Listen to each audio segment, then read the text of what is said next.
جب آسمان پھٹ جائے گا اور اپنے پروردگار کا فرمان سن لے گا اور یہی اس کے لائق بھی ہے، اور جب زمین ہموار کر دی جائے گی اور جو کچھ اس میں ہے وہ اسے نکال کر باہر ڈال دے گی اور بالکل خالی ہو جائے گی اور اپنے پروردگار کے ارشاد کی تعمیل کرے گی اور اس کو لازم بھی یہی ہے، تو قیامت قائم ہو جائے گی۔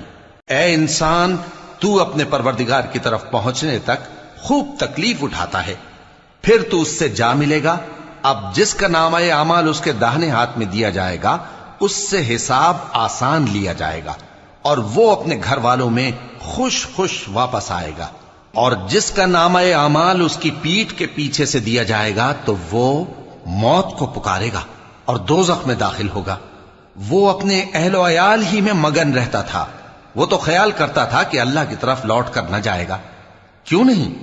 اس کا پروردگار تو اس کو دیکھ رہا تھا۔ سو میں شام کی سرخی کی قسم کھاتا ہوں اور رات کی اور جن چیزوں کو وہ اکٹھا کر لیتی ہے ان کی، اور چاند کی جب وہ پورا ہو جائے کہ تم لوگ درجہ بدرجہ ضرور چڑھو گے۔ تو ان لوگوں کو کیا ہوا ہے کہ ایمان نہیں لاتے، اور جب ان کے سامنے قرآن پڑھا جاتا ہے تو سجدہ نہیں کرتے، بلکہ کافر جھٹلائے جاتے ہیں، اور اللہ ان باتوں کو جو یہ اپنے دلوں میں چھپاتے ہیں خوب جانتا ہے۔ تو ان کو دکھ دینے والے عذاب کی خبر سنا دو۔ ہاں، جو لوگ ایمان لائے اور نیک عمل کرتے رہے ان کے لیے بے انتہا اجر ہے۔